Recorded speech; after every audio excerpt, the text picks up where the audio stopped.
నమో వెంకటేశాయ. హే త్రైలోక్యపతే చరాచర గురో హే విశ్వసంచాలక హే ఆదర్శ చరిత్ర హే నరహరే బ్రహ్మాండ సంరక్షక సౌమిత్రీ హనుమత్ప్రియం ప్రతిదినం సుగ్రీవమిత్రం ప్రభుం సత్యం శ్యామల సుందరం చ సుఖదం శ్రీరామచంద్రం భజే.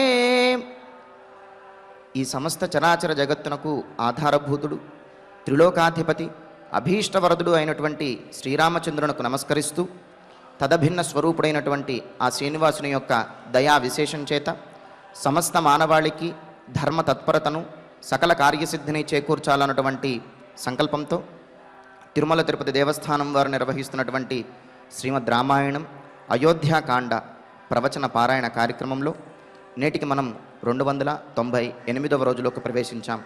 ఈ కార్యక్రమంలో ముందుగా అన్నమాచార్యుల వారి సంకీర్తనైనటువంటి ఏమని పొగడవచ్చు నెట్టి వింత సింగారము అనేటటువంటి సంకీర్తనను శ్రీమతి బి మంజులా గారు, అన్నమాచార్య ప్రాజెక్టు కళాకారులు వారి బృందం యొక్క సహకారంతో ఆలపిస్తారు. శ్రవణం చేద్దాం. ఓం నమో వెంకటేశాయ.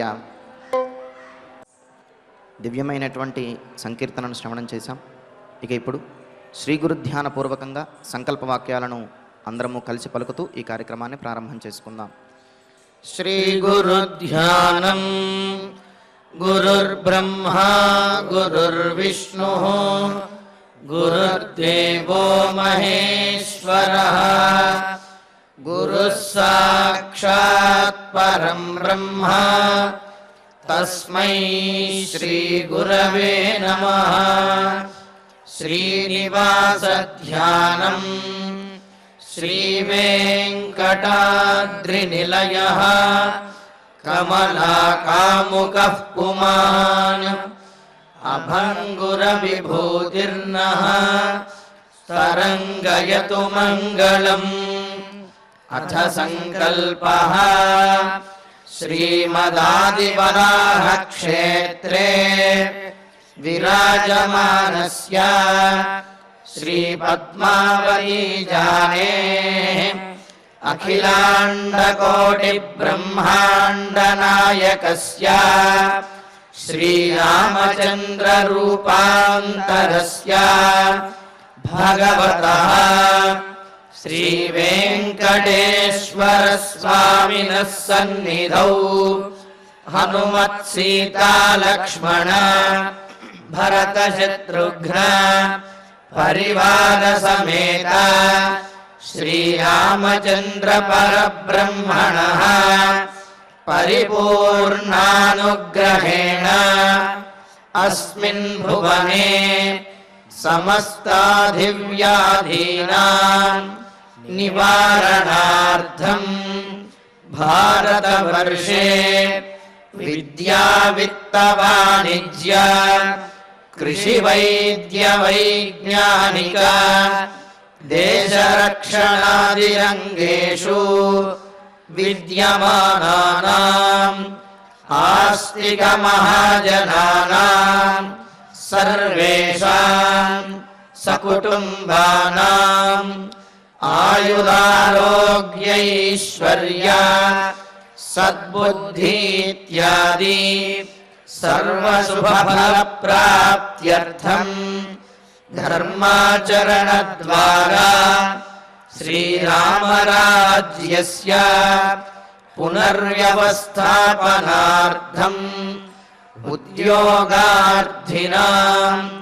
సముచితోద్యోగప్రాప్త్యర్థం దంపతీనాం అనుకూల దాంపత్యసిద్ధ్యర్థం సంతానస్య పితృవాక్య పరిపాలనానుకూల బుద్ధి ప్రచోదనార్థం సకల కార్యసిద్ధ్యర్థం గో సంరక్షణార్థం చ శ్రీమద్వాల్మీకి రామాయణే అయోధ్యాకాండే యథాశక్తి శ్లోక వ్యాఖ్యాన పురస్సరం त्रयस्त्रिंशत् सर्ग श्लोक पारायणं तथा శ్రీధన్వంతరి మంత్రపారాయణం చ అన్యోన్య సాహాయ్యేన ఆచార్యముఖేన కరిష్యామహే. శ్రీ వాల్మీకి ప్రార్థనా. కూజంతం రామ రామేతి మధురం మధురాక్షరం ఆరుహ్య కవితాశాఖాం వందే వాల్మీకి కోకిలం. శ్రీ ఆంజనేయ ప్రార్థనా. మనోజవం మారుతతుల్యవేగం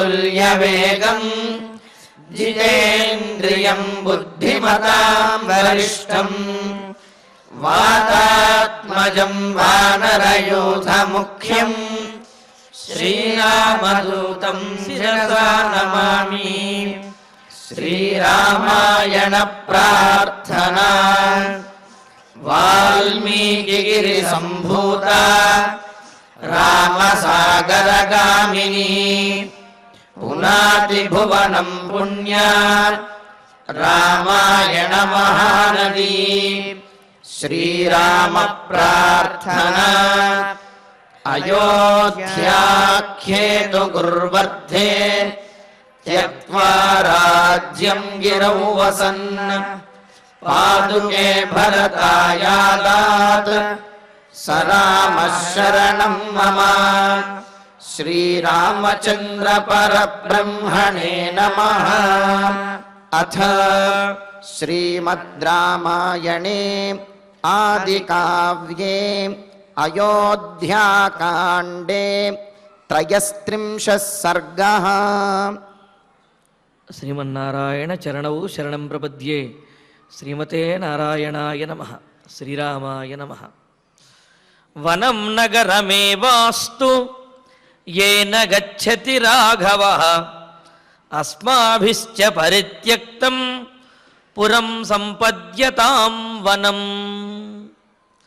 అయోధ్యాపుర ప్రజలందరూ కూడా అనుకుంటున్నారు, రామచంద్రమూర్తి వనవాసానికి సిద్ధమై సీతాసమేతుడై లక్ష్మణుడు అనుసరిస్తూ ఉండగా తన రాజాంతఃపురము నుండి మరి వనవాసానికి బయలుదేరిన వాడు దశరథుని యొక్క అనుజ్ఞ తీసుకోవటం కోసం, అంటే రాముడికి దశరథుని యొక్క అనుజ్ఞ అయినది కానీ సీతాలక్ష్మణులను తీసుకువెళ్ళడానికి దశరథుని యొక్క అనుజ్ఞ అవ్వలేదు. కావున ఒక్కసారి ఆ బయలుదేరే ముందు దశరథునికి చెప్పి బయలుదేరదాము, అనుజ్ఞ తీసుకుందాము అని దశరథుని యొక్క రాజాంతఃపురానికి వెళుతూ ఉంటే ఆ మార్గంలో సీతారామ లక్ష్మణులను చూచినటువంటి ప్రజలందరూ కూడా హృదయము ద్రవించి వీరి యొక్క పరిస్థితి చూచి ఇటువంటి ధర్మాత్ములక ఇంతటి ఆపద వచ్చింది, దీనికి కారణం దశరథ మహారాజు అని చెప్పి ఆ దశరథ మహారాజు యొక్క ప్రవృత్తిని నిందించి, దశరథునికి ఏదో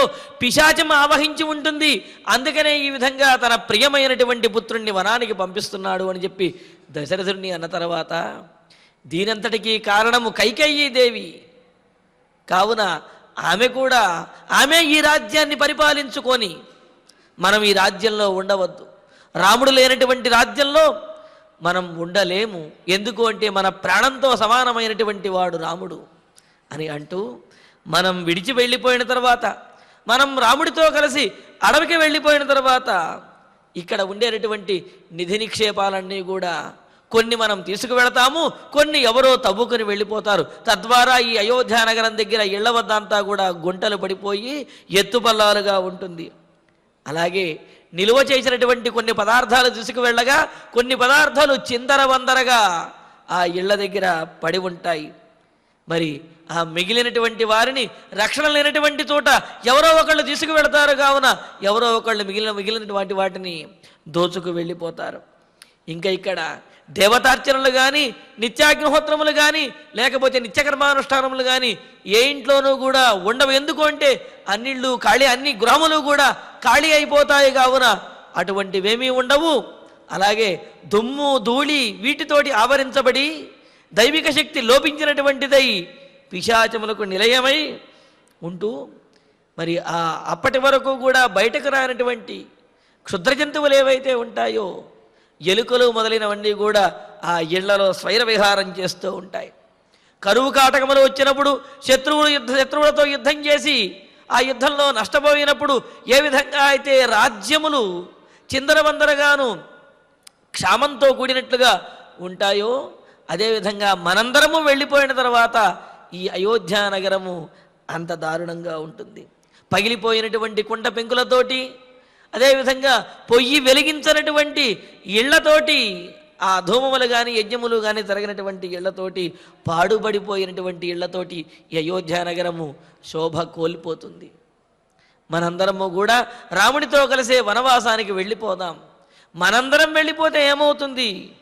రాముడు ఆ వనవాసానికి వెళితే ఏమవుతుంది అంటే, రాఘవ ఏన గచ్చతి, రాముడు ఎక్కడికైతే వెళతాడో, ఏ ప్రాంతానికి అయితే వెళతాడో, తద్వనం ఏవా, ఆ వనమే, ఆ అడవే నగరం అస్తు, నగరం అయిపోతుంది.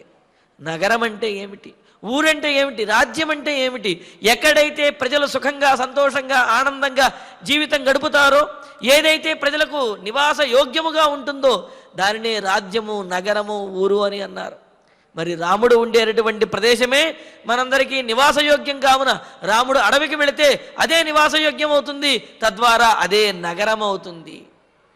మరి రాముడితో పాటు మనందరం వెళతాం కదా, తద్వారా అస్మాభి పరిత్యక్తం, మనందరి చేత కూడా విడవబడినటువంటిదైన పురం ఈ అయోధ్య నగరము వనం సంపద్యతాం, జనసంచారము లేక ఈ అయోధ్య నగరమే వనమైపోతుంది, అడవైపోతుంది అని అన్నారు. అడవంటే ఏమిటి? జనసంచారం లేనటువంటిది. అదేవిధంగా పట్టించుకునేవాడు నాథుడు, రక్షించేవాడెవడు కూడా లేనటువంటిది, రాక్షసులకు వాటికి నిలయమైనటువంటిది, ప్రమాదకరమైనటువంటిది అని అన్నారు. మరి మనమందరము విడిచిపెట్టి వెళ్ళిపోతే ఈ అయోధ్య నగరమే పెద్ద అడవి అయిపోతుంది. మనందరం వెళ్ళడం ద్వారా, రామచంద్రమూర్తిని అనుసరించడం ద్వారా, రాముడు అడుగు పెట్టడం ద్వారా ఆ దట్టమైనటువంటి దండకారణ్యమే పెద్ద నగరం అయిపోతుంది అన్నారు. అందుకే కదా నాయోధ్య తంవినాయోధ్య సాయోధ్య యత్ర రాఘవ అని చెప్పి భరతుడు కూడా అంటాడు. రాముడు లేనటువంటి అయోధ్య అయోధ్య కాదు, రాముడు ఎక్కడైతే ఉంటాడో అదే అయోధ్య నగరము అని చెప్పి భరతుడు కూడా అంటాడు. ప్రజలది కూడా అదే అభిప్రాయం. అందుకని ఏమంటున్నారు? రాముడు ఎక్కడికి వెళతాడో అది నగరం అవుతుంది. మనం విడిచిపెట్టినటువంటి ఈ అయోధ్య నగరము, రాముడు విడిచినటువంటి అయోధ్య నగరము జనసంచారము లేక పాడుబడిపోయినటువంటి ఇళ్లతోటి, ఖాళీ అయినటువంటి ఇళ్లతోటి ఈ అయోధ్య నగరమే వనముగా మారిపోతుంది అన్నారు. ఇంకా చెబుతున్నారు, బిలానిదం స్త్రీణ సర్వే సాను నిమృగ పక్షిణ త్యజంతస్మాత్ భయాద్భీతా గజా సింహావనాన్యపి. మనం అడవికి వెళితే అడవిలో మరి అనేకమైనటువంటి క్రూర జంతువులు ఉంటాయి కదా, అనేకమైన క్షుద్ర జంతువులు ఉంటాయి, సర్పమును మొదలైనటువంటివన్నీ కూడా ఉంటాయి. అయినప్పటికీ కూడా మనం ఇంతమంది కనుక అడవికి వెళ్ళామంటే ఆ క్షుద్ర జంతువులు, ఆ క్రూర జంతువులు అవన్నీ కూడా అడవి విడిచి పారిపోతాయి. మనం ఆ అడవిలో నివాసం ఉండవచ్చును. ఎందుకంటే ఇంతమందిని చూస్తే ఏ జంతువులు మాత్రం ఆగుతాయి అని అంటూ, అస్మాత్ భయాతు, మన వల్ల కలిగేటటువంటి భయం వల్ల, మనం అక్కడికి వెళ్ళడం వల్ల కలిగినటువంటి సందడితోటి, భీతాహ భయపడినటువంటి, సర్వే దంష్ట్రిణ సమస్తమైనటువంటి అనేకమైనటువంటి, దంష్ట్రిణ కోరలు కలిగిన సర్పములు మొదలైనటువన్నీ కూడా బిలాని త్యజంతు, వాటి పుట్టలని ఆ బిలములను విడిచిపెట్టి అవి అడవి నుంచి వెళ్ళిపోవాలి. ఎందుకంటే మనం అందరం కూడా అడవికి వెళ్తాం కావున. ఇంకా మృగపక్షిణ సానోని, మృగములు పక్షులు అంటే ఈ జింకలు మొదలైనటువంటివి, అలాగే పక్షులు మొదలైనవన్నీ కూడా సానోని ఆ పర్వత ప్రాంతములన్నింటినీ కూడా విడిచిపెట్టి వెళ్ళిపోతాయి.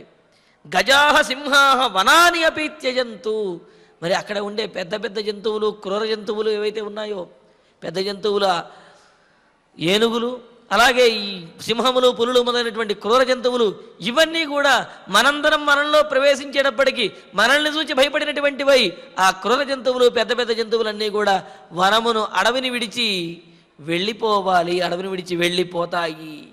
కావున అడవిలో మనం నివసించడానికి ఇబ్బంది ఏమీ లేదు. మనం వెళ్ళిన తర్వాత, రామచంద్రమూర్తి అడుగుపెట్టిన తర్వాత అది అడవి కాదు, నగరం అయిపోతుంది. ఎందుకు అంటే అక్కడ ఉన్నటువంటి పాములు అవి కూడా అక్కడ పుట్టలను విడిచిపెట్టి వచ్చేస్తాయి. ఏనుగులు, సింహములు ఇవన్నీ కూడా విడిచిపెట్టి ఆ అడవి నుండి బయటికి వచ్చేస్తాయి. కావున ఆ అడవిలో మనం ఉండవచ్చును అని అన్నారు. మరి అవన్నీ అడవి విడిచిపెడితే అవి ఎక్కడికి వెళతాయండి? అవి నివసించడానికి ఏదైనా ప్రదేశం ఉండాలి కదా. అంటే దానికి కూడా చెబుతున్నారు, అస్మత్యక్తం ప్రపద్యంతాం సేవ్యమానం త్యజంతు చ తృణమాంస ఫలాదానాం దేశం వ్యాళమృగద్విజం. ఆ జంతువులన్నీ కూడా, అడవిని విడిచినటువంటి జంతువులన్నీ కూడా ఏం చేస్తాయంటే అస్మత్యక్తం, మనం విడిచినటువంటి ఈ అయోధ్యానగరం ఏదైతే ఉందో ఈ అయోధ్యానగరానికి వచ్చేస్తాయంటూ అస్మత్ సేవ్యమానం, మనము ఈ అయోధ్యానగరాన్ని విడిచి అడవిలో నివసించడానికి వెళతాము. అంటే మనం ఉండబోతున్నాం. ఆ ఉండబోయేటటువంటి వనం త్యజంతుచ, ఈ మృగ పక్ష్యాదులన్నీ కూడా విడిచిపెట్టేయాలి. అలాగే అస్మత్ త్యక్తం, మన చేత విడవబడినటువంటి పురం, ఈ అయోధ్యానగరాన్ని ప్రపద్యంతాం, ఆ క్రూరమైనటువంటి జంతువులు, సర్పమూలమైన క్షుద్ర జంతువులు, పక్షులు అవన్నీ కూడా ఈ అయోధ్యానగరానికి వచ్చి చేరుగాక అని అన్నారు. వాటిల్లో కూడా విశేషములు చెబుతూ తృణమాంస ఫలాదానాం దేశం వ్యాళ మృగద్విజం అని అన్నారు. అంటే తృణములు అంటే గడ్డి మొదలైనటువంటి శాకాహారం తినేటువంటి, తృణములను మేసేటటువంటి ఈ జింకలు మొదలైనటువంటివి, అలాగే మాంసము మొదలైనవి తినే పులులు మొదలైనవి, అలాగే పళ్ళను భక్షించేటటువంటి పక్షులు, వానరములు ఏవైతే ఉన్నాయో ఇవన్నీ కూడా, అంటే అన్ని రకాలైనటువంటి జంతువులు, పక్షులు కూడా అడవిని విడిచిపెట్టేసి, అంటే గ్రామంలో ఉండేటటువంటి పక్షులు, జంతువులు మాత్రం ఉంటూ అడవిలో మాత్రమే నివసించేటటువంటి ఏవైతే ఉంటాయో అవన్నీ కూడా మనం వెళ్ళబోయేటటువంటి వనాన్ని విడిచిపెట్టేసి, మనం విడిచిపెట్టినటువంటి ఈ అయోధ్య నగరానికి వచ్చి ఇక్కడికి చేరుగాక. తద్వారా ఏమవుతుంది? మనం వెళ్ళబోయే వనము నగరం అవుతుంది. మనం విడిచిపెట్టినటువంటి అయోధ్య నగరము అడవి అయిపోతుంది.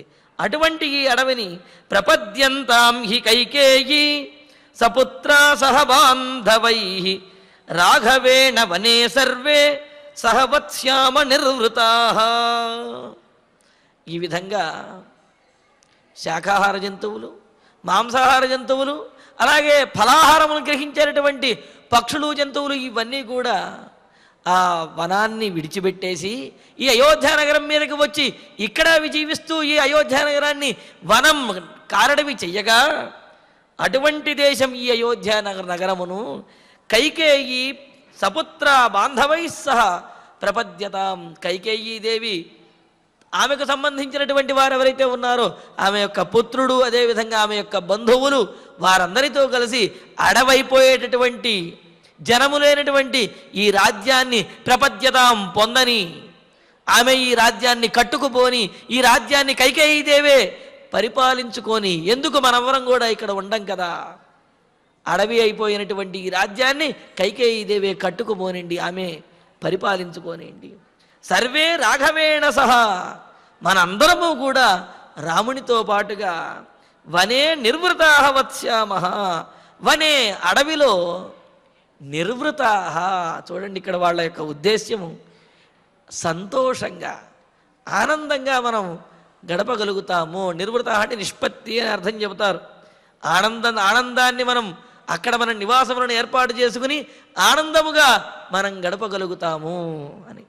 అడవిగా మారిపోయినటువంటి అయోధ్య నగరాన్ని కైకేయీ దేవినే పాలించుకోమని చెప్పండి, అడవిలోనే మనం రామునితో కలిసి ఆనందంగా జీవిస్తాము అని చెప్పి ప్రజలందరూ కూడా అంటున్నారు. అంటే రాముడితో పాటు ఉండటమే వీరికి ఆనందానికి కారణము రాముడితో ఉంటేనే మీ ప్రజలమైనటువంటి మనందరము కూడా ఆనందంగా ఉండగలుగుతాము. అది అడవైనా సరే, ఎక్కడైనా సరే. రాముడు లేనటువంటిది నగరమైనా సరే మనకు అడవితో సమానమే. కావున మనం అక్కడ ఆనందంగా ఉండలేం. కావున మనందరము కూడా వెళ్ళిపోయిన తర్వాత ఈ రాజ్యాన్ని, పాడుబడినటువంటి ఇళ్లని కూడా కైకేయి పరిపాలించుకోమని చెప్పండి. మనం మాత్రం రాముడితో పాటు ఆ నగరంగా మారేటటువంటి ఆ అడవిలోనే ఆనందంగా సంతోషంగా గడుపుతాము అని చెప్పి అనుకుంటూ, ఇత్యేవం వివిధా వాచః నానా జన సమీరితాః శుశ్రావరామ శ్రుత్వా చ నవిచక్రేస్య మానసం. ఏదైనా నష్టపోయినప్పుడు, లేకపోతే ఏదైనా బాధలో ఉన్నప్పుడు, కాస్త గుంభనంగా ఉన్నప్పటికీ కూడా పక్కవారో లేకపోతే మనకు సంబంధించినటువంటి ఆత్మీయులు ఎవరో ఒకరు వచ్చి మన దగ్గర కన్నీళ్లు పెట్టుకున్నా, లేకపోతే ఆ విషయాన్ని పదే పదే గుర్తు చేసినా, బాధపడిన వెంటనే వీరిలో ఉన్నటువంటి బాధ కూడా అది పెళ్ళుబికి బయటకు వచ్చేస్తుంది. ఆ దుఃఖాన్ని ఆపుకోలేరు. కానీ రాముడు ధీరోదాత్తుడుగా ఉన్నాడు. కావున వీళ్ళు ఇంతమంది ఇన్ని రకాలుగా అంటున్నప్పటికీ తాను గనక బాధపడినట్లయితే, తాను గనక వారితో కలిసి దుఃఖించినట్లయితే ఇంకా అయోధ్యాపుర ప్రజలెవరూ కూడా తనని విడిచిపెట్టరు, తనతో పాటే వచ్చేస్తారు. అందుకని రాముడు ఆ దుఃఖమును ఏమాత్రము కూడా ప్రకటించకుండా, అసలు రాముడికి అయోధ్య నగరాన్ని విడిచి వెళుతున్నాననే దుఃఖము లేదు. ఒకే ఒక దుఃఖము, తన వారిని విడిచిపెడుతున్నాను అనే ఒక బాధే తప్ప రాజ్యాన్ని విడిచిపెట్టేస్తున్నానే, నాకు రాజ్యం దక్కలేదనే బాధ ఏమాత్రము లేదు. పైగా పితృవాక్య పరిపాలన చేస్తున్నాను అనే ఒకనొక సంతోషము కూడా ఉన్నదన్నమాట. అందుకనే ఇక్కడ ఇత్యేవం, ఈ విధంగా నానాజన సమీరితాః, అనేకమైనటువంటి జనుల చేత పలకబడుతున్నటువంటి, అనేక మంది జనులు అంటున్న వివిధాః వాచః, అనేక రకాలైనటువంటి మాటలను రామః శుశ్రావ, రాముడు విన్నాడు. ఇంకా వింటూ ఉన్నాడు. వింటూ శ్రుత్వాచ, విన్న తర్వాత కూడా, అవును నిజమే మీరందరూ అంటున్నది, నాకు చాలా అన్యాయం జరిగింది అని ఇట్లాగా ఇటువంటి మాటలేవీ లేవు. శ్రుత్వాచ, విని కూడా, అవస్థితస్య అస్య, నిలకడగలిగినటువంటి వాడైన, ఆత్మవాన్ స్థిరమైనటువంటి బుద్ధి కలిగిన వాడైన, పట్టుదల కలిగిన వాడైన, ధర్మము యందే ప్రవృత్తి కలిగినటువంటి వాడైన ఆ అస్య రామచంద్రమూర్తి యొక్క మానసం నవిచక్రే, అతని యొక్క మనస్సు మాత్రము ఏమాత్రము వికారాన్ని పొందలేదు. అంటే మనస్సులో ఏమాత్రము మార్పు అనేది లేదు. ఏ విధంగా అయితే ఆయన వనవాసానికి బయలుదేరటానికి సిద్ధమయ్యాడో అదే నిర్ణయంలో ఉన్నాడు. కానీ వీళ్ళందరూ కూడా నాకు అదనుగా ఉన్నారు, నాకు మద్దతు పలుకుతున్నారు వీళ్ళందరూ. కావున ఇప్పుడు నేను ఏది చేసినా చెల్లుతుంది అనేటటువంటి ఆలోచన రాముడికి లేదు. ఆయన పితృవాక్య పరిపాలన కోసం వనవాసానికి బయలుదేరాడు, దానికే సిద్ధమైపోయాడు తప్ప వీళ్ళందరూ కూడా ఇన్ని మాటలు మాట్లాడుతున్నారు. కావున సరే, నా కోసం కాకపోయినా వీళ్ళ కోసమైనా సరే నేను ఈ రాజ్యంలోనే ఉండాలి అనే ఇటువంటి ఆలోచన ఏమీ లేదు. తన నిర్ణయంలో మార్పు అనేది లేదు. ఇంతమంది ఇన్ని మాటలు మాట్లాడినప్పటికీ కూడా రాముని యొక్క మనస్సు స్థిరముగానే ఉన్నది. ఆయన మనస్సులో మార్పు అనేది లేదు. అందుకనే దీనినే స్థితప్రజ్ఞ అని, స్థితప్రజ్ఞత అంటారు. స్థితప్రజ్ఞ కలిగినటువంటి వాడు రామచంద్రమూర్తి. అంటే ఆయన ఎటువంటి స్థితిలో ఉన్నా, ఆనందకరమైన స్థితిలో ఉన్నా, బాధాకరమైన స్థితిలో ఉన్నప్పటికీ కూడా ధర్మము యందే పట్టుదల కలిగినటువంటి వాడు, ధర్మము యందే ప్రవృత్తి కలిగి ఉంటాడు తప్ప మిగతా విషయాల గురించి ఏమాత్రము కూడా ఆలోచించడు. ఇలాగా అందరి మాటలు వింటూ ఉన్నాడు రామచంద్రమూర్తి. విన్నప్పటికీ కూడా ఆయన మనస్సులో, ఆయన నిర్ణయంలో ఎటువంటి మార్పు లేదు. సతువేష్మ పితుర్దూరాత్ కైలాస శిఖర ప్రభం అభిచక్రామధర్మాత్మ మత్త మాతంగ విక్రమ. ఇలాగా అందరి యొక్క మాటలను వింటూ ధర్మాత్ముడైనటువంటి ఆ శ్రీరామచంద్రమూర్తి కేవలము ధర్మాత్ముడే కాదు, సామర్థ్యము కలిగినటువంటి వాడు. అంటే ఏమిటి? శౌర్యవీర్య పరాక్రమాలు కలిగిన వాడు అంటూ మత్త మాతంగ విక్రమ, మదించినటువంటి ఏనుగు వలె గంభీరమైనటువంటి గమనము కలిగినటువంటి వాడు. అందుకనే అంటారు కదా, ఏనుగు గమనం ఏదైతే ఉన్నదో అది స్థిరంగా ఒకే రకంగా వెళుతూ ఉంటుంది, అంతే తప్ప ఏవి కూడా ఏనుగు పట్టించుకోదు. అలాగా వీళ్ళు ఇంతమంది ఈ విధంగా రామచంద్రమూర్తి గురించి బాధపడుతూ ఉన్నా, అవన్నీ కూడా రామచంద్రమూర్తి వింటూ ఉన్నా, ఎన్ని విన్నప్పటికీ రాముడి మనస్సులో ఎటువంటి వికారము కలగలేదు. అలాగా పట్టపుటి ఏనుగు వలె, మదించినటువంటి మాతంగము ఏనుగు వలె ఆయన అలా రాజవీధిలో గంభీరంగా నడుచుకుంటూ వెళుతున్నాడు. సహ దూరాత్, అలా దూరము నుండి తండ్రి యొక్క రాజాంతఃపురాన్ని చూచాడు. ఆ రాజభవంతి ఎలా ఉంది? కైలాస శిఖర ప్రభం, కైలాస శిఖరములాగా తెల్లగా ఎత్తుగా, అలా అది హిమాలయ పర్వతంలాగా అంత ఎత్తుగా కనిపిస్తూ ఉన్నది. అటువంటిదైన పితుః వేష్మ అభిచక్రామ, తండ్రి గారి యొక్క ఆ రాజభవంతికి రామచంద్రమూర్తి చేరుకుంటూ ఉన్నాడు. అక్కడికి సమీపించాడు. సమీపించిన తర్వాత అక్కడ ఎలా ఉన్నది? ఎంతోమంది మహామహా వీరులు ఉన్నారు. వాళ్ళందరూ కూడా వినీత వీర పురుషం ప్రవిశ్యతు నృపాలయం దదర్శావస్థితం దీనం సుమంత్రమవిదూరతః. అలాగా అక్కడ ఆ శ్రీరామచంద్రుడు వినీత వీర పురుషం, వినీతులైనటువంటి వాళ్ళు, చక్కటి శిక్షణ పొందినటువంటి వారు, వీరపురుషం ఎంతోమంది వీరులతో కూడి ఉన్నటువంటి నృప ఆలయం, దశరథ మహారాజు యొక్క ఆ భవంతిని రాజాంతఃపురాన్ని దగ్గరికి ప్రవేశించాడు రామచంద్రమూర్తి. ఇక్కడ చూడండి, ఎంతోమంది వీరులు, ఖడ్గధారులు, ధనుర్ధారులు వీళ్ళందరూ ఉన్నారు. వాళ్ళందరూ కూడా యుద్ధ విద్యలలో ఆరితేరినటువంటి వారు, చక్కటి పరాక్రమం కలిగినటువంటి వారు. అంత మాత్రము చేతన వాళ్ళు తాము పరాక్రమం కలిగిన వారిమి కదా అని చెప్పి ఏమాత్రము గర్వాన్ని కూడా పొందలేదు. గర్వం ఏమాత్రము వారిలో లేదు. దీనిని అంటారు జ్ఞానే మౌనం క్షమాశక్తౌ త్యాగే శ్లాఘా విపర్యయ అని చెబుతూ, జ్ఞానం ఉన్నప్పటికీ కూడా మౌనంగా ఉండటము, శక్తి ఉన్నప్పటికీ కూడా క్షమాగుణాన్ని కలిగి ఉండటము, దానము చేసినప్పటికీ కూడా ఎవరో నన్ను మెచ్చుకోవాలి అని కోరుకోకపోవటం ఏదైతే ఉన్నాయో ఇవన్నీ కూడా గొప్పమైనటువంటి గుణములు. రఘువంశంలో వారిలో ఈ గుణములు చాలా గొప్పగా ఉన్నాయి అంటూ, కేవలం రఘువంశంలోని వారిలో కాదు, వారి వద్ద పనిచేసేటటువంటి వారి సైనికుల వద్ద కూడా, వారి రక్షణ వ్యవస్థలో ఉన్నటువంటి వీరులకు కూడా అటువంటి లక్షణములే ఉన్నాయి అని తెలియజేస్తూ, వీరపురుషం ఎంతోమంది వీరులు వీరులతో ఉన్నటువంటి ఆ భవంతి, రక్షణ వ్యవస్థతో కూడిన భవంతి, ఆ వీరులందరూ ఎలా ఉన్నారు అంటే గర్వంతో ఉన్నారా, మదించి ఉన్నారా అంటే లేదు. వినీత వీర పురుషం, ఎంతో వినయంగా ఉన్నారు వాళ్ళందరూ కూడా. అంటే అటు వినయంలోనూ గొప్పవాళ్లే, ఇటు వీరత్వంలో కూడా గొప్పవాళ్లే. అటువంటి వారితో కూడినటువంటి నృపాలయం, రాజాంతఃపురాన్ని ప్రవిశ్య, ఆ అంతఃపురంలోకి ప్రవేశించి దూరతః అవస్థితం, అక్కడ ఎప్పుడూ కూడా రామచంద్రమూర్తి వస్తే దశరథుని యొక్క మందిరంలోంచి ఒక ఆయన ఎదురు వచ్చి పలకరించి ఆనందంగా ఆలింగనం చేసుకుని లోపలికి తీసుకువెళతాడు. దశరథ మహారాజుకి చాలా ఆంతరంగికుడు, ఆత్మీయుడు అయినటువంటి వారు ఎవరు?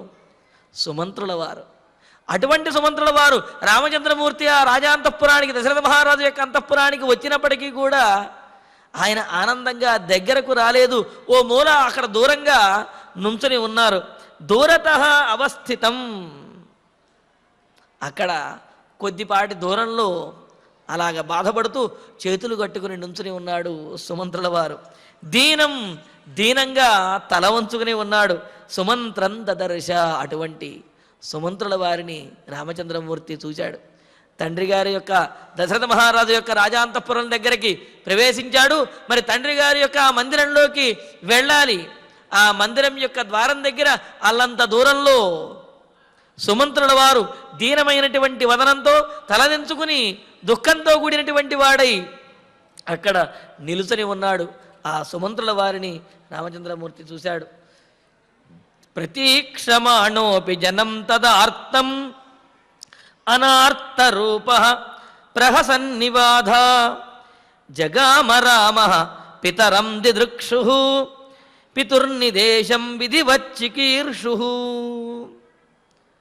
ఇంకా అక్కడ చూచేటప్పటికీ ఆ తరువాత రామ తదా తదార్తం, శ్రీరామచంద్రమూర్తి ఆ సందర్భంలో తాను వనవాసానికి బయలుదేరుతున్నటువంటి ఆ సందర్భంలో ఆర్తం, ఆ విధంగా దుఃఖిస్తూ ఉన్నటువంటి వాడైన, బాధపడుతున్నటువంటి వారైన జనులందరినీ కూడా, అక్కడ ఉన్న తన అభిమానులయు అదేవిధంగా అయోధ్యాపుర ప్రజలందరినీ కూడా ప్రతీక్షమాణ చూస్తున్నటువంటి వాడైన, తాను ఆ రాజవీధిలో వెడుతూ ఉంటే అక్కడ తన గురించి బాధపడుతూ విలపిస్తున్నటువంటి ఆ జనులను చూస్తున్నవాడైనప్పటికీ కూడా అనార్త రూప, తాను మాత్రము దుఃఖాన్ని పొందనటువంటి ఆకారంతో అంటే మనకేమనిపిస్తుంది, మరి రాముడు ఇతరుల యొక్క దుఃఖాన్ని కూడా భరించలేనటువంటి వాడు కదండి.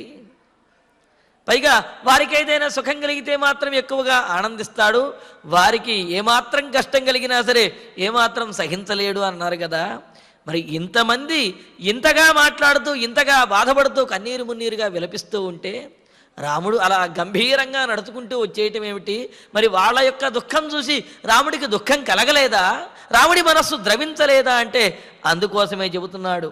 అలా వారినందరినీ చూచినప్పటికీ కూడా అనార్త రూప, తాను దుఃఖము పొందని వాడి వలె, పొందనటువంటి రూపంతో, అంటే ఏమిటి, ఆయన యొక్క రూపము దుఃఖము పొందని వాడి వలె గంభీరంగా కనిపిస్తున్నది, కానీ ఆయన యొక్క మనస్సులో మాత్రము వీరందరి దుఃఖాన్ని చూచి అయ్యో నా వలన వీళ్ళందరికీ కూడా దుఃఖం కలిగిందే, నేను వనవాసానికి వెళుతున్నాననే దుఃఖం కంటే కూడా వీళ్ళకి బాధ కలిగింది అనే దుఃఖము చాలా ఎక్కువగా ఉన్నది అని చెప్పి రామచంద్రమూర్తి తన దుఃఖాన్ని మనస్సులోనే దాచుకున్నాడు. తాను మాత్రము గంభీరమైనటువంటి రూపంతో అనార్త రూప, ఏమీ బాధ లేనటువంటి వాడిలాగా కనిపిస్తూ కలత చెందనటువంటి రూపంతో గోచరిస్తూ ఉన్నవాడై ప్రహసన్నివా, చిరుమందహాసం చేస్తూ ఉన్నట్ట. అంటే ఏమిటి, రాముడు కనుక బాధపడ్డాడు అంటే అది చూచి అయోధ్యాపుర ప్రజలెవరూ కూడా వాళ్ళు భరించలేరు, సహించలేరు. అందుకని తనకు వనవాసం వెళ్ళడం వల్ల వచ్చినటువంటి ఇబ్బంది ఏమీ లేదు, తాను ఆనందంగా వనవాసానికి వెళుతున్నాను అనే సంకేతాన్ని ప్రజలందరికీ తెలియజేయాలి అనుకున్నాడు రాముడు. అందుకని ఆయన మాట్లాడితే వాళ్ళెవరో కూడా ఆగరు. అందుకని మాట్లాడకుండా తన ప్రవర్తనతోటే వారందరినీ కూడా సాంత్వనపరుస్తూ ఉన్నాడు. ఎలాగా? గంభీరంగా ఉంటున్నాడు. అంతేకాదు ఆయన ఏమాత్రము కలత చెందనటువంటి వాడిలాగా, బాధపడనటువంటి వాడిలాగా ఆయన కనిపిస్తూ ఉన్నాడు. అంతేకాదు వనవాసానికి వెళ్ళడం, పితృవాక్య పరిపాలన చేయటం తనకు ఆనందమే అనే విషయాన్ని తెలియజేస్తూ నవ్వుతున్నటువంటి వాడిలాగా, చిరుమందహాసం చేస్తున్నటువంటి వాడిలాగా ఉన్నాడు. అలా ఉంటూ పితుహు నిదేశం విధివత్ చికీర్షు, తండ్రి గారి యొక్క ఆజ్ఞను యథావిధిగా నిర్వర్తించడానికి పితరం దిదృక్షు జగామ, ఆ తండ్రి గారిని చివరిగా ఒక్కసారి అనుమతించమని లక్ష్మణుణ్ణి సీతాదేవిని తీసుకువెడుతున్నాడు కావున తాను వనవాసానికి వెళ్ళడానికి అనుమతించమని ఆయన యొక్క ఆ అనుజ్ఞను, పితృవాక్య పరిపాలనను పరిపూర్ణంగా మనస్ఫూర్తిగా ఆనందంగా చేయడానికి తాను సిద్ధము అని చెప్పి ఆ దశరథుని యొక్క అనుజ్ఞ తీసుకోవటం కోసము ఆ దశరథుని యొక్క భవంతిలోకి ప్రవేశించాడు. తత్పూర్వమైక్ష్వాకసుతో మహాత్మా రామో గమిష్యన్ వనమార్త రూపం వ్యతిష్టత ప్రేక్ష్య తదాసు మంత్రం పితుర్మహాత్మా ప్రతిహారణార్థం. ఇంకా అక్కడ సుమంత్రుల వారిని చూచాడు రామచంద్రమూర్తి. చూడంగానే ఒక క్షణం ఆగాడు. మహాత్మా గొప్పదైనటువంటి బుద్ధి కలిగిన వాడు, మహాత్మా గొప్పదైనటువంటి ధర్మాన్ని ఆచరించేవాడు, మహాత్మా పట్టుదల కలిగినటువంటి వాడు. మరి ఇన్ని లక్షణాలు ఎందుకంటే ఆత్మాయత్నం ధృతిర్బుద్ధి స్వభావో బ్రహ్మవర్త్మచ అని చెప్తూ, అంటే ఇక్కడ గొప్పదైనటువంటి ప్రయత్నం కలిగిన వాడు, గొప్పదైనటువంటి ధైర్యం కలిగిన వాడు, గొప్పదైన బుద్ధి కలిగిన వాడు, గొప్పదైన స్వభావం కలిగినటువంటి వాడు, గొప్పదైన మార్గంలో పితృవాక్య పరిపాలన అనే ధర్మ మార్గంలో పయనించేటటువంటి వాడైన మహాత్ముడైన ఆ శ్రీరామచంద్రమూర్తి ఐక్ష్వాకసుత. ఐక్ష్వాక అంటే ఇక్ష్వాకు వంశంలో జన్మించినటువంటి వాడైన దశరథ మహారాజు ఆయన యొక్క కుమారుడు అని అన్నారు. ఈ సందర్భంలో దశరథుని కుమారుడు అని ప్రత్యేకంగా చెప్పడంలో ఉద్దేశం ఏమిటి అంటే తండ్రికి కుమారుడు ఎలా ఉండాలో అనేది ప్రత్యక్షంగా తాను ఆచరించి చూపించాడు. కావున ఐక్ష్వాకసుత, ఇతడంటే కుమారుడంటే అనే విషయాన్ని తెలియజేస్తూ ఈ మాట అన్నారు. ఐక్ష్వాకుడైనటువంటి దశరథుని యొక్క కుమారుడు రామ, ఆ శ్రీరామచంద్రమూర్తి, తత్పూర్వం వనం గమిష్యన్, తాను వనానికి బయలుదేరబోతూ అలా వనానికి వెళ్ళేటప్పుడు అనుమతి తీసుకోవాలి. కావున మరి వనానికి బయలుదేరి వెళుతూ ఆర్తరూపం సుమంత్రం, ఎంతో బాధతోటి కుమిలిపోతూ ఉన్నటువంటి సుమంత్రుణ్ణి తదా ప్రేక్ష్య, ఆ దశరథుని యొక్క మందిరం దగ్గర రాజాంతఃపురంలో సుమంత్రుల వారిని చూచి పితుః ప్రతిహారణార్థం వ్యతిష్ఠత, దశరథ మహారాజుకి తన తండ్రికి ప్రతిహారణార్థం తాను వచ్చినటువంటి రామచంద్రమూర్తి ఆ రాజాంతఃపురం దగ్గరికి వచ్చినటువంటి విషయాన్ని ప్రతిహారణార్థం తన తండ్రి అయినటువంటి దశరథ మహారాజుకి తెలియజేయమని వ్యతిష్ఠత, అక్కడే దశరథుని యొక్క మందిరం దగ్గర ఆ ద్వారం దగ్గరే బయట నిలబడిపోయి ఉన్నాడు. ఎందుకు అంటే తాను వచ్చినటువంటి విషయాన్ని తండ్రి గారికి తెలియజేసి ఆయన యొక్క అనుమతి కనుక ఉన్నట్లయితే అప్పుడు మాత్రమే లోపలికి ప్రవేశించాలి. కానీ రాజమందిరాల్లోకి, అంతఃపురాల్లోకి అనుమతి లేకుండా ప్రవేశించకూడదు. అది తండ్రి యొక్క మందిరమైనా, తల్లి మందిరమైనా, ఎవరి మందిరమైనా సరే లోపల ఉన్నటువంటి వారి యొక్క అనుమతితోటే లోపలికి ప్రవేశించాలి తప్ప ఎలా పడితే అలాగా స్వతంత్రంగా వెళ్ళకూడదు. అందుకనే ఆ రాజధర్మాన్ని తెలిసినవాడు కావుననే రామచంద్రమూర్తి తాను ఆ దశరథుని యొక్క రాజాంతఃపురం దగ్గర ద్వారం దగ్గరే ఉండిపోయి అక్కడే ఉన్న సుమంత్రుల వారిని చూచి తాను వచ్చినటువంటి విషయాన్ని తన తండ్రి గారికి తెలియజేయమని అక్కడే నించుని ఉండిపోయాడు. ఉండి పితుర్నిదేశే సతు నతు ధర్మవత్సలః వనప్రవేశే కృతబుద్ధి నిశ్చయ సరాఘవః ప్రేక్ష్య సుమంత్రమబ్రవీత్ నివేదయన్ స్వాగమనం నృపాయమే. ధర్మవత్సలః, ధర్మము యందే ప్రీతి కలిగినటువంటి వాడు, ధర్మము యందే వాత్సల్యం కలిగినటువంటి వాడు అన్నారు. అదేమిటండి, ధర్మము యందు ఎవరికైనా ప్రీతి ఉంటుంది, ధర్మం యందు వాత్సల్యం ఉంటుంది అన్నారు. పైగా వాత్సల్యము అనే దానికి అర్థం ఏం చెప్పుకున్నాము? ఉన్నటువంటి దోషములను పక్కన పెట్టేసి దగ్గరకు తీసుకోవడం ఏదైతే ఉన్నదో దానినే వాత్సల్యము. సహజంగా తల్లిదండ్రులకు బిడ్డల యందు ఉండేటటువంటిది. ఎందుకంటే ఆ బిడ్డలలో ఉండేటటువంటి దోషములను చూడకుండా వారిలో ఉన్నటువంటి గుణములను మాత్రమే చూచి వారిని అక్కున చేర్చుకుంటారు తల్లిదండ్రులు. మరి ఇక్కడ రాముణ్ణి ధర్మవత్సలః అని అంటంలో ఉద్దేశం ఏమిటి అంటే, ధర్మాన్ని పాటించేటప్పుడు ధర్మములో దోషములేవి ఉండవు. కాకపోతే ఆ ధర్మాన్ని పాటించేటప్పుడు అనేకమైనటువంటి కష్టములు అనేవి వస్తాయి. అంటే ధర్మంలో ఎన్ని కష్టములు ఉన్నప్పటికీ కూడా ఆ కష్టములను పట్టించుకోకుండా ధర్మంలో ఉండే ఆ సారం ఏదైతే ఉన్నదో ఆ సారాన్ని మాత్రమే దృష్టిలో పెట్టుకుని కష్టములను పక్కన పెట్టి కష్టములను లెక్క చేయకుండా ఆ ధర్మసారాన్ని గ్రహించినటువంటి వాడు, ధర్మాన్ని ఆచరించాలి అనే దృఢమైనటువంటి బుద్ధి కలిగిన వాడు, ధర్మము యందు వాత్సల్యం కలిగినటువంటి వాడు. అంటే వాత్సల్యము అంటే కష్టములను లెక్క చేయకుండా ధర్మము యందే ప్రవృత్తి కలిగిన వాడు అని చెప్పటం ఇక్కడ ఉద్దేశ్యం.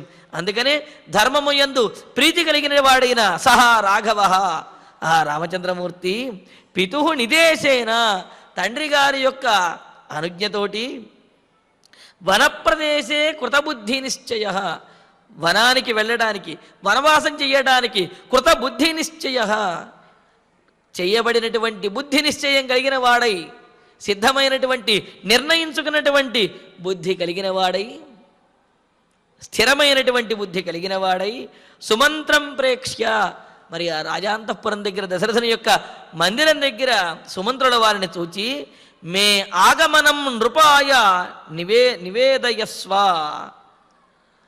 నా యొక్క ఆగమనాన్ని, రాముడు ఇక్కడ ద్వారం దగ్గర వేచి ఉన్నాడు మీ దర్శనం కోసము అని చెప్పి నా గురించి నృపాయ దశరథ మహారాజుకి నివేదయస్వ, విన్నవించండి.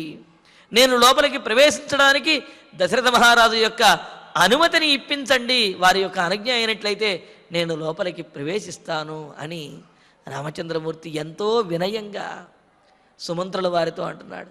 సుమంత్రుల వారు ఆయన యొక్క బాధకు అంతు లేదు. ఎందుకు అంటే చిన్నప్పటి నుండి కూడా రామచంద్రమూర్తి యొక్క ప్రవృత్తి, రాముడు దశరథుని యొక్క మందిరం దగ్గరికి వచ్చినప్పుడు ఉండేటటువంటి ఆ కోలాహలము, ఆ ఆనందోత్సాహములు చూచినవాడు.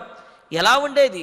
రాముడు దశరథుని యొక్క మందిరం దగ్గరికి వస్తున్నాడు అంటే మరి అక్కడ ఉండే వందిమాగదులు వాళ్ళందరూ కూడా కీర్తిస్తూ ఉంటే, రాముడు వచ్చేటటువంటి విషయాన్ని ముందే తెలుసుకున్నటువంటి దశరథుడు ఆ ద్వారం దగ్గరికి వచ్చి రాముణ్ణి కౌగలించుకుని ఆనందంతో లోపలికి తీసుకువెళ్ళేవాడు. మరి అక్కడ ఉన్నటువంటి పరిచారికా గణములందరూ కూడా పుష్పములతోటి రాముణ్ణి పుష్పవర్షంతో ముంచెత్తేవాడు. సుమంత్రులు వీళ్ళందరూ కూడా ఎంతో వాత్సల్యంతో రాముడు చెయ్యి పట్టుకుని ఆ విధంగా లోపలికి తీసుకువెళ్ళేవారు. ఇలాగా రాముడు ఆ రాజాంతఃపురం దగ్గరకు వచ్చాడు అంటే పండుగ వాతావరణంలాగా, ఒక ఉత్సవంలాగా ఉండేటటువంటి సన్నివేశాన్నే పూర్వం సుమంత్రుల వారు చూచాడు.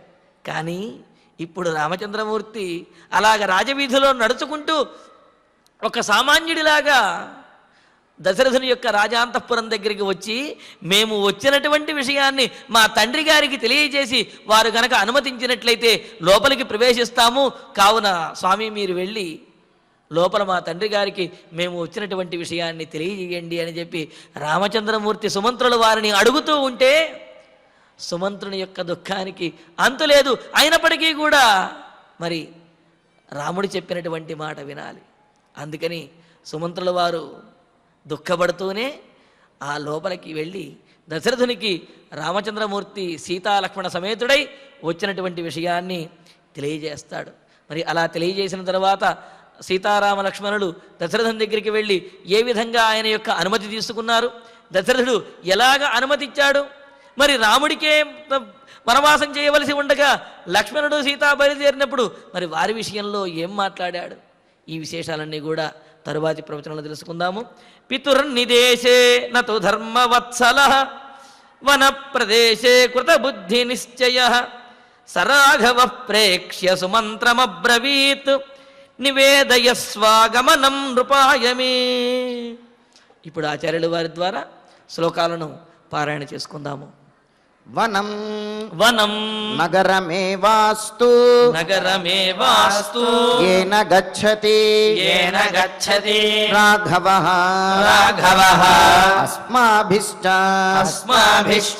పరిత్యక్తం పురం సంపద్యతాం వనం బిలాని దంష్ట్రిణః సర్వే సానూని మృగపక్షిణః యజంతు అస్మద్భయాద్భీతాః గజాః సింహాః వనాన్యపి అస్మత్యక్తం ప్రపద్యంతాం సేవ్యమానం త్యజంతు చ తృణమాంస ఫలాదానాం తృణమాంస ఫలాదానాం దేశం వ్యాలమృగద్విజం ప్రపద్యతాం హి కైకేయీ సపుత్రా సహ బాంధవైః రాఘవేణ వనే సర్వే సహ వత్స్యామ నిర్వృతాః ఇత్యేవం వివిధా వాచః నానాజనా సమీరితాః నానాజన సమీరితాః శుశ్రావా రామశ్రుత్వా చ న విచక్రేస్య మానసం సతు వేష్మా పితృదూరాత్ కైలాస శిఖర ప్రభం కైలాస శిఖర ప్రభం అభిచక్రామ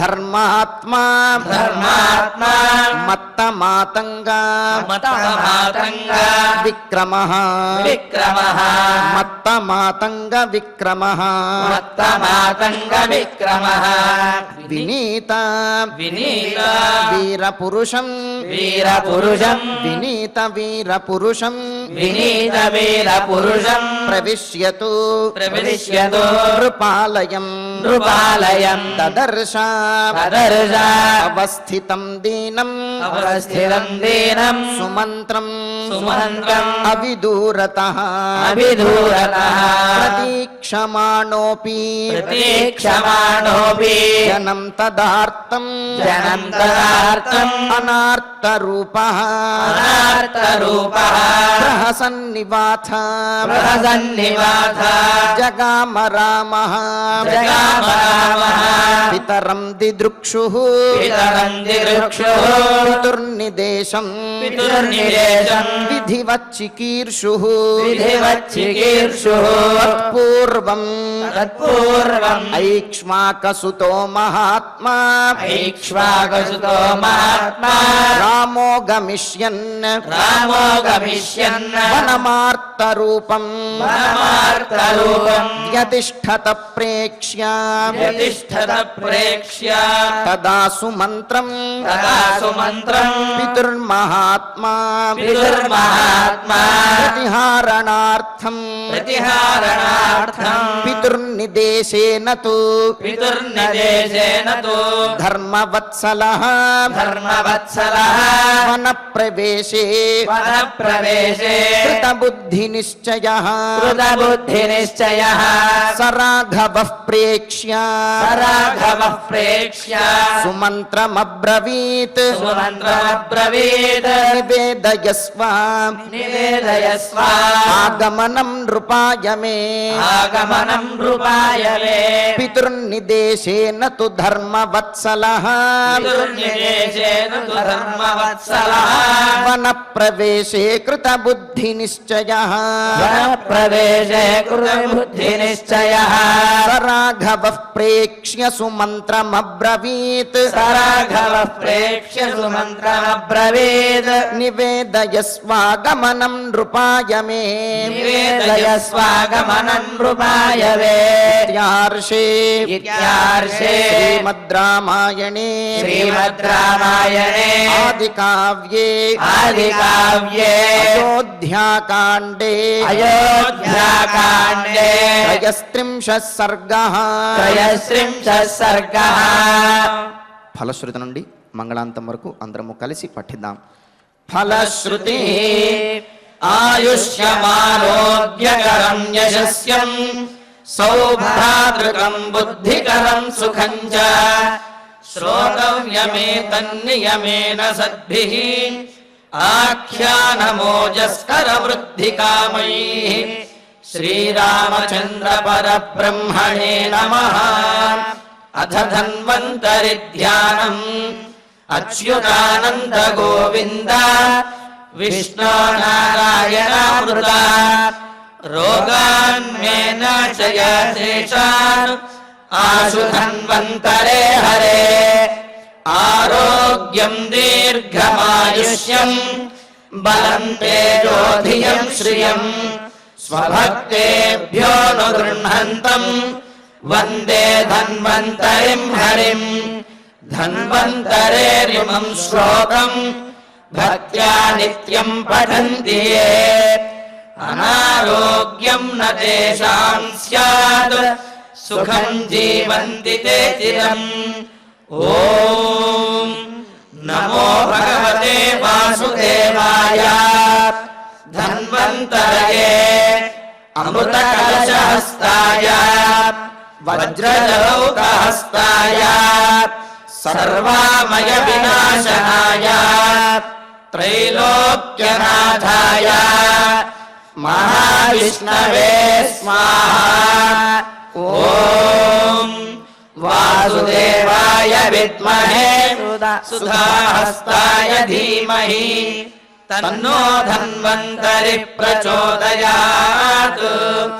అథ నవగ్రహ ప్రార్థనా ఆరోగ్యం పద్మబంధుర్వితరతు నితరాం సంపదం శీతరశ్మిః భూలాభం భూమిపుత్రః సకల గుణయుతాం వాగ్విభూతిం చ సౌమ్యః సౌభాగ్యం దేవమంత్రీ రిపుభయశమనం భార్గవః శౌర్యమార్కిః దీర్ఘాయుః సైన్నికేయః విపులతరయశః కేతుః ఆచంద్రతారం అరిష్టాని ప్రణశ్యంతు దురితాని భయాని చ శాంతిరస్తు శుభం మేస్తు గ్రహాః కుర్వంతు మంగళం.